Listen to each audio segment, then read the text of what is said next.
Good morning, ladies and gentlemen. Xanımlar və cənablar, sabahınız xeyir. Bakıya xoş gəlmisiniz. Mən bütün qonaqlarımızı illik Qlobal Bakı forumunda salamlayıram. Əvvəlcə mən bizimlə olduğunuza görə sizə təşəkkürümü bildirirəm. Mən eyni zamanda Nizami Gəncəvi Beynəlxalq Mərkəzini təbrik edirəm ki, bu illər ərzində çox əla işlər görmüşdür və belə bir mühüm beynəlxalq tədbiri təşkil edir. Biz çox fərəhlənirik ki, Qlobal Bakı forumu qlobal gündəlikdəki mühüm məsələlərin həllində aparıcı beynəlxalq platformalardan birinə çevrilib. Mən dünən idarə heyətinin üzvləri ilə görüşdüm. Bugün söyləmək istərdim ki, biz mərkəzin bütün üzvlərinə, onun idarə heyətinə, həmsədrləri, xanım Vayrə Viki Freibergaya, cənab İsmail Seragildinə, mərkəzin həqiqətən böyük transformasiyasına verdikləri töhfəyə və dünya miqyaslı fəaliyyətinə görə minnətdarıq. Mən həmçinin söyləmək istəyirəm ki, biz Beynəlxalq Mərkəzin üzvlərinin Azərbaycanda ötən ilin noyabrında keçirilmiş COP29 tədbirində fəal iştirakını görməkdən çox məmnun olduq. Mərkəzin bəzi üzvləri Məşvərət Komitəsində iştirak edirdilər. Mərkəz 16 panel müzakirəsi keçirdi. Əslində onlara ev sahibliyi etdi, onları təşkil etdi və öz pavilyonu ilə daha çox panel müzakirələrdə iştirak etdi. Bir sözlə, həqiqətən bu COP29-un uğruna böyük töhfə idi. Bu, ötən il Azərbaycanda əsas beynəlxalq tədbir idi. Biz həqiqətən çox fərəhlənirik ki, təxminən 200 ölkənin yekdil qərarı ilə seçildik. Bu bizə olan hörmətin, etimadın təzahürü, eləcə də yaşıl keçid üzrə fəaliyyətimizə verilən qiymət idi. Baxmayaraq ki, biz faydalı qazıntılarla zənginik, gündəliyimizdə bərpa olunan enerjiyə diqqət yetirilir. Bugün artıq qərara alınıb ki, gələn illərdə Azərbaycanın bərpa olunan enerji imkanları faydalı qazıntıdan olan enerji istehsalına demək olar ki, bərabər olacaq. Bugün Azərbaycanda yaradılmış enerji istehsalı imkanları 8 gigavatdır. 2030-cu ilə qədər biz bərpa olunan enerjidən əsasən günəş və küləkdən, o cümlədən Azərbaycanın azad edilmiş ərazilərdəki hidro resurslardan əlavə 6,5 gigavatlıq enerji güclərimiz olacaq. Beləliklə, biz bugünə olan potensialımızı demək olar ki, 2 dəfə artıracağıq. Bunun sayəsində biz nəinki neft və qazı, o cümlədən yaşıl enerjini də ixrac edə biləcəyik. Bu rəqəmlər tamamilə realdır. Onlar artıq imzalanmış müqavilələrə və anlaşma memorandumlarına əsaslanır.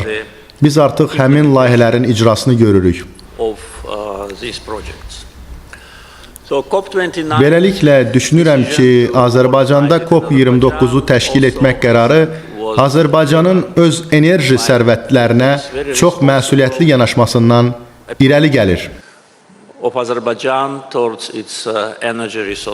Bir daha qeyd etmək istəyirəm ki, ölkə enerji təchizatı baxımından qıtlıqla üzləşmir.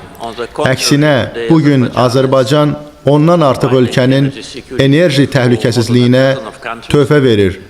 Onların 12-si Azərbaycandan təbii qaz alır. Bu 12 ölkədən 10-u Avropa ölkəsidir. Təsadüfi deyil ki, Avropa Komissiyası Azərbaycanı etibarlı tərəfdaş və Pan-Avropa enerji təchizatçısı kimi tanıyır.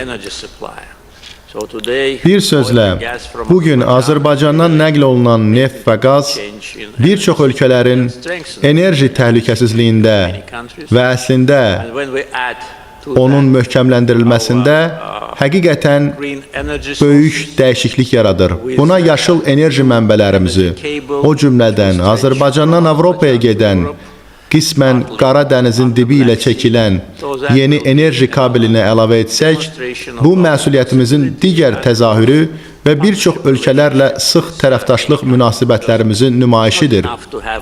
Təkcə enerji sərvətlərinin olması kifayət deyil. Siz gərək qonşularınızla, onların qonşuları ilə yaxşı münasibətdə olasınız ki, enerji, təhlükəsizlik və bağlantı layihələrini icra edə biləsiniz. Bağlantı məsələlərinə gəldikdə mən demək istəyirəm ki, son geosiyasi dəyişikliklərdən irəli gələrək Azərbaycandan keçən yüklərin daşınması həcmi kəskin şəkildə artmışdır. Biz bunun üçün yaxşı hazırıq, çünki biz üzərimizə düşən işi artıq icra etmişik. İndi isə biz sadəcə dəniz limanı, dəmir yolu infrastrukturunun buraxılış qabiliyyətini artırmalıyıq ki, son illər ərzində Azərbaycana istiqamətləndirilmiş bütün yükləri qəbul edə bilək. Beləliklə, əlbəttə ki, bölgəmizin, Cənubi Qafqaz bölgəsinin geosiyasi əhəmiyyəti artır və həmin bölgədə biz sülhün bərqərar olunması üçün hələ də çalışırıq. COP-la bağlı əlavə daha nəyi deyə bilərəm? Birincisi çox çətin idi, çünki biz tədbiri bir ildən az olan müddətdə təşkil etməli idik. Adətən ölkələrə hazırlaşmağa 2 il vaxt verilir. Bu, yekdil rəy əsasında uğurla həyata keçirildi. İkincisi, biz nəticələrə nail olmalı idik. Burada bizə şaxələndirilmiş xarici siyasətimiz kömək etdi. 4 il ərzində 120 ölkəni birləşdirən təşkilatda qoşulmama hərəkatında sədrlik etdik və fərqli durumda olan üzv dövlətlərə, o cümlədən Covid vaxtlarında 80-dən artıq ölkəyə humanitar və maliyyə yardımı göstərməklə onlara fəal dəstək verdik. Eyni zamanda biz Avropa tərəfdaşları ilə fəal əlaqədə olaraq qlobal cənub ilə qlobal şimal arasında körpü salan tərəf kimi öz rolumuzu gördük. Düşünürəm ki, biz uğur qazandıq. Çünki COP29 zamanı bir sıra mühüm məsələlər üzərində razılığa gəlmək asan deyildi. Əsas mərhələlərdən, nailiyyətlərdən biri 10 ildən artıq keçilməz nöqtə olan Paris sazişinin 6-cı maddəsi üzərində konsensus idi. 10 ildən artıq idi ki, tərəflər razılığa gələ bilmirdi. Lakin biz burada konsensus əldə edə bildik və karbon bazarını işlək etdik. Bir sözlə, bu prosesin gələcəkdə inkişafı üçün çox əhəmiyyətlidir. Digər mühüm nailiyyət ondan ibarət idi ki, Bakıda COP29-da biz bərpa olunan enerji layihələri üçün maliyyələşmənin əvvəlki 100 milyarddan 300 milyard dollara qədər artırılmasına nail olduq. Bəli, bilirik ki, bəzi ölkələr bundan tam razı qalmadı. Onlar daha böyük artım istəyirdilər. Lakin düşünürəm ki, bizdə maliyyələşmənin 3 dəfə artırılması lazımınca qiymətləndirilməlidir. Buna görə Bakıdakı COP29 Bakı sıçrayışı adlandırıldı və bu mühüm irsdir. Deməliyəm, əfsuslar olsun ki, bu qlobal beynəlxalq tədbir bəzi qərb medialarında kampaniya ilə müşayiət olundu. Prezident Trump onları yalan, saxta xəbər adlandırır və onunla tam razıyam. Bu, Azərbaycanı gözdən salmaq, bizi qaralamaq, şayələr və müxtəlif dezinformasiya yaymaq kampaniyası idi. Bizi ittiham edirdilər ki, neft və qaz hasil edən ölkəyik. Lakin bizdən əvvəl bir sıra ölkələr, o cümlədən Avropada nefti və qazı olan ölkələr var idi. Lakin dırnaqarası media tərəfindən buna məhəl qoyulmaması normal bir hal kimi qəbul olunmuşdur.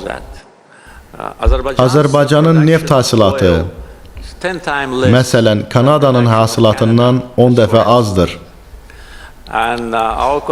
Bizim qlobal qaz emissiyalarında payımız cəmi 0,1%-dir. Biz isə qlobal qaz emissiyalarına ən böyük töhfə verənləri bilirik. Amma bununla belə, dövrü əsaslarla bəzən gün ərzində ondan artıq məqalə Azərbaycanın bir neft dövləti kimi təsvir edilməsinə yönəlirdi. Yəni deyirdilər ki, bir ölkə kimi biz qlobal beynəlxalq tədbirin keçirilməsinə layiq deyilik. Bütün bunlar bir neçə mərkəzdən, əslində ikisindən qaynaqlanırdı. Onlardan biri ABŞ-ın dövlət departamenti idi. Washington Post, New York Times, Politico, Newsweek və Associated Press kimi yalan xəbər mənbələri sadəcə ABŞ dövlət departamentinin təlimatlarını icra edirdilər.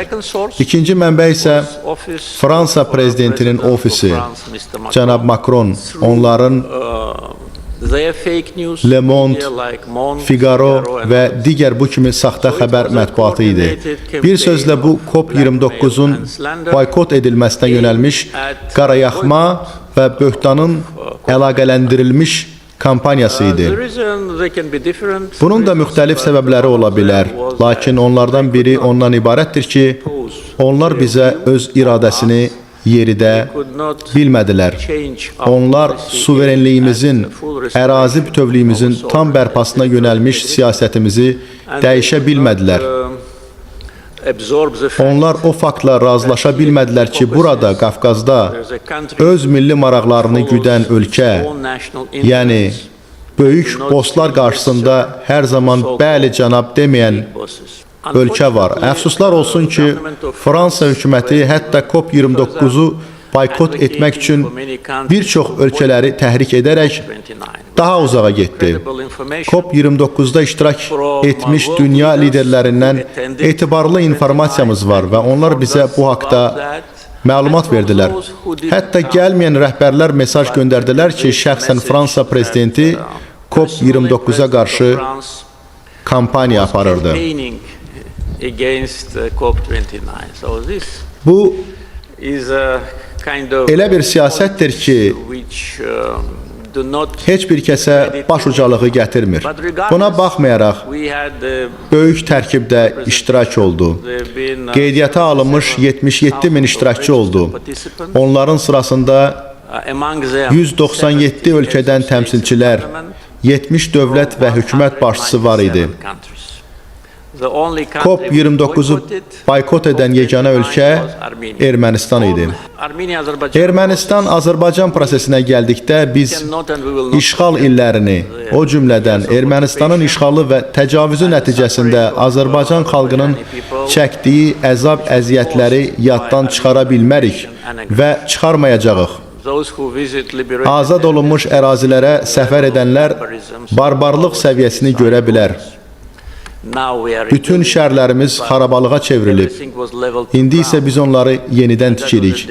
Hər bir şey yerlə yeksan olunubdur və bu kəndlərimizə, şəhərlərimizə qarşı bilərəkdən urbitsid idi. Dinimizə və tarixi irsimizə qarşı bilərəkdən zərbə idi. 65 məscid dağıdılıb və nəinki Azərbaycanlıların, o cümlədən bütün dünya müsəlmanlarının hisslərini təhqir etmək üçün orada donuz və mal saxlayıblar. Biz bunu yaddan çıxarmayacağıq. Biz 613 insanın, onlardan 60-dan çox uşağın və 100-dən artıq qadının ermənilər tərəfindən qətlə yetirildiyi Xocalı soyqırımını yaddan çıxarmayacağıq. Lakin eyni zamanda biz gələcəyə nəzər salmalıyıq. Biz Cənubi Qafqazda sülhə nail olmalıyıq. Bu baxımdan Azərbaycan sülh prosesinin təşəbbüskarı olub.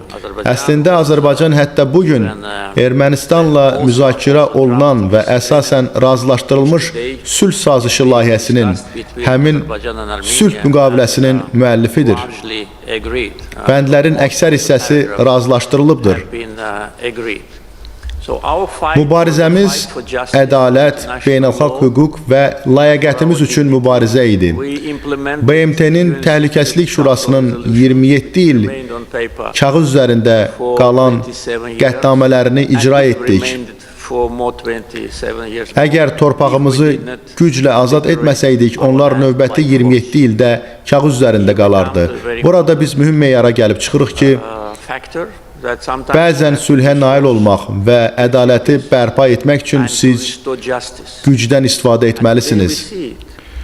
Bugün biz bunu görürük. Görürük ki, Avropa İttifaqı güclü hərbi potensial qurmaq üçün bugün öz siyasətini necə dəyişməyə çalışır. Görürük ki, digər ölkələr öz resurslarını hərbi potensialına və infrastrukturunun qurulmasına yönəldir. Biz bunu ən azı 20 ilə etdik. 2005-ci ildən etibarən etdik və ərazimizi azad edən separatçılara son qoyan güclü ordu yaratdıq.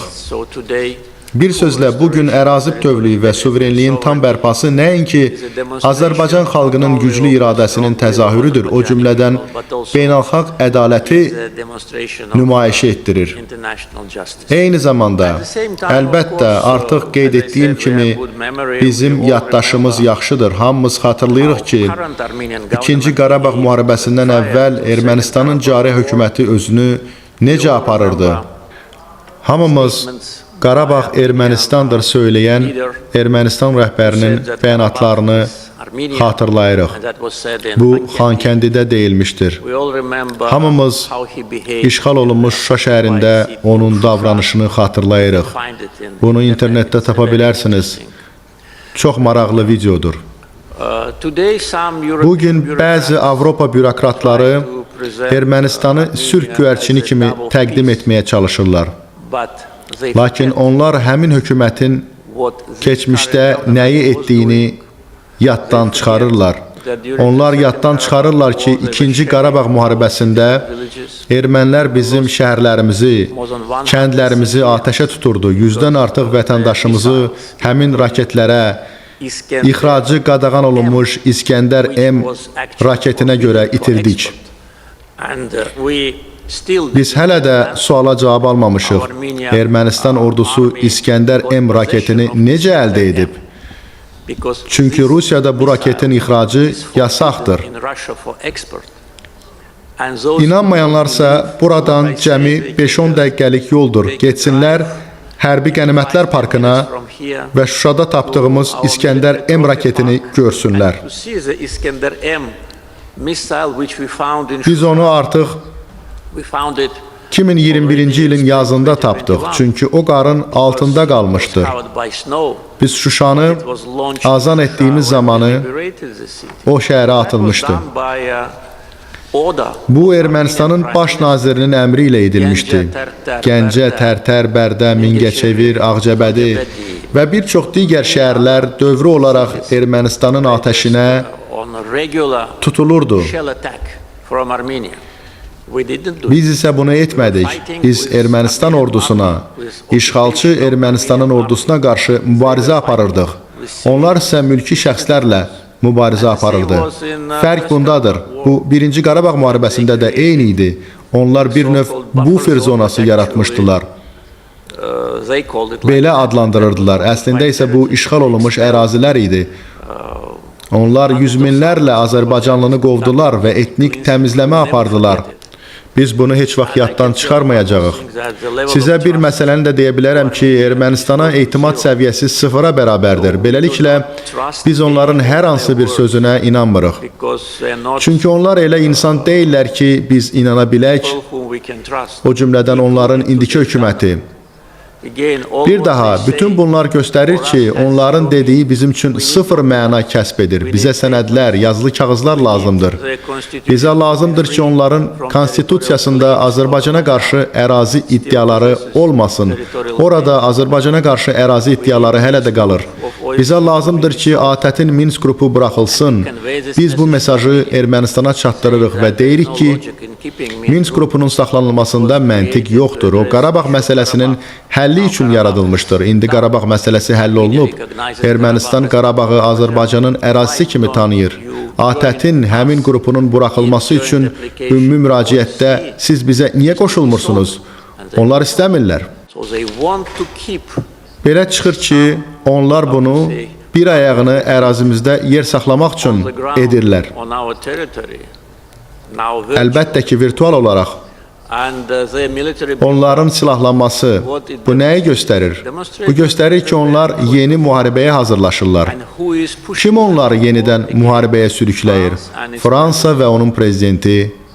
deadly weapons? Onların Ermənistanı təchiz etdiyi məhvedici silahlar bizə qarşı yönəlir. Caesar howitzers, which Bugün today başqa yerdə are needed lazım maybe ola in biləcək other places. Caesar haubitsaları Ermənistana göndərilir. Əslində So-called Avropa İttifaqının monitoring kəşfiyyat missiyası olan dırnaqarası Avropa monitoring missiyası gecə-gündüz cəsus kimi sərhədlərimizdə dayanır və baxırlar ki, on our bəlkə haradan looking bir just yerdən for girə bilsinlər. places where they can penetrate. And we have Bizim də həmin dırnaqarası monitoring missiyası barədə kifayət qədər monitoring kəşfiyyat məlumatımız var. European peace Avropanın sülh fondu milyonlarla dolları Ermənistanı silahlandırmaq üçün ona verir. Yes, they Bəli, onlar deyir ki, bu pul qeyri-məhvedici hərbi qurğular üçündür. non-lethal military installation. Birincisi, But first, bunu kim yoxlaya bilər? and second, İkincisi, you give siz them onlara 10 10 milyon million verirsiniz and və sonra isə another digər 10 10 milyon planlaşdırılır. So that Beləliklə, actually Ermənistana allows silah Armenia almaq üçün to money pula qənaət by weapons. imkanı yaranır. And not only France is Nəinki Fransa onlara məhvedici silahlar göndərir. for what they Onda onlar prepare bunu niyə edir? if they want peace. Onlar nəyə hazırlaşır? Əgər sülh istəyirlərsə buna ehtiyac yoxdur. Dəfələrlə biz bu məsələni erməni nümayəndələrinin və onların Brüsseldəki yeni ağalarının qarşısında qaldırmışıq. Because Çünki onlar indi now they changed böyük qardaşını dəyişiblər. Big Brother. Bugün And, bu today it's Brussels. Brüsseldir. Until Prezident Trumpın qələbəsinə qədər bu dövlət departamenti USAID idi. Məhz indi ciddi problemlərlə üzləşən Menendez kimi rüşvətxor Amerika siyasətçiləri idi. Menendez siyahıda hələ sonuncu deyil. Necə deyərlər, bir qaranquşla bahar olmur. Xeyli digərləri var ki, erməni pulunu ciblərinə qoyurlar. Mən onların adlarını çəkə bilərəm. Adları məlumdur, cənab Adam Schiff, cənab Frank Pelloni və xanım Nancy Pelosi və bir çox digərləri var. Onlar 10 illiklər ərzində Azərbaycana hücum çəkmək və onu gözdən salmaq üçün Birləşmiş Ştatlarda erməni diaspor təşkilatlarından pullar alıblar. Beləliklə biz Prezident Trumpa bataqlığın qurudulmasında uğurlar arzu edirik. Bu asan deyil, lakin edilməlidir. Həmçinin biz USAID-nin Azərbaycanda qeyri-qanuni fəaliyyəti ilə bağlı Amerikanın orqanları ilə məlumat mübadiləsinə hazırıq. Onlar insanlara necə rüşvət verirdilər, onlar qeyri-qanuni maliyyə kanallarından necə istifadə edirdilər, onlar Azərbaycanın qanunlarını və normalarını necə pozurdular. İndi məsuliyyətli olmaq vaxtı yetişib. Biz əlimizdə olan bütün informasiyanı təqdim etməyə hazırıq. Bir mənalı olaraq forumda yeni geosiyasi vəziyyət müzakirə olunacaqdır. Siz yəqin mənim şərhlərimdən təsəvvür edirsiniz ki, biz hazırda Amerikada nə baş verirsə ona çox böyük maraq göstəririk. Nəyə görə? Səbəb çox sadədir. Çünki cənab Antony Blinkenin Azərbaycana aid siyasəti əslində 30 il qurduğumuz ABŞ-Azərbaycan münasibətlərini heçə indirdi. Biz hər zaman ABŞ-ın çox etibarlı, yaxın tərəfdaşı olmuşuq. Biz onlara lazım olanda onlarla idik. Biz onlara İraqda lazım olanda qoşunla onlarla idik. Biz onlara Əfqanistanda lazım olanda 2001-ci ildə Əfqanistanda əməliyyatlara qoşulan ilk qeyri-NATO ölkələrindən idik və oradan sonuncu çıxdıq. Lakin biz çıxandan sonra onlar bizə sanksiya tətbiq etdilər. Xatırlayıram ki, bu Azərbaycanda böyük məyusluq yaratdı. Mən onların bəzi nümayəndələrinə söylədim ki, biz sizə necə inana bilərik? Biz sizə lazım olanda sanksiyanı dayandırırsınız. Biz sizə artıq lazım olmayanda sanksiyanı yenidən tətbiq edirsiniz. Onda uzunmüddətli münasibətləri sizinlə necə qura bilərik? Beləliklə, çox maraqla baxırıq. Birincisi ona görə ki, biz Azərbaycanda Dövlət Departamentinin bütün səylərinə baxmayaraq ABŞ-Azərbaycan münasibətlərini uçurumdan tam xilas etdik. İkincisi, ümid edirik ki, yeni administrasiya ilə Cənubi Qafqaz, sülh, təhlükəsizlik, antiterror əməliyyatları regionumuzun müasir inkişafı üçün hər zaman vacib olmuş güclü tərəfdaşlığımızı yenidən quracağıq. Birmənalı olaraq bugün forumda bütün natiqləri dinləmək çox maraqlı olacaq. Həmişə olduğu kimi əminəm ki, forum və onun üzvləri, xüsusən də indi kəskin geosiyasi dəyişikliklərdən sonra keçirilən tədbirdə ideya və yanaşmalar irəli sürəcəklər. Bir daha bizimlə olduğunuza görə təşəkkür edirik. Dəvətimizi qəbul etdiyinizə görə minnətdarıq və foruma uğurlar arzu edirəm. Accepting our invitation and wish the forum success.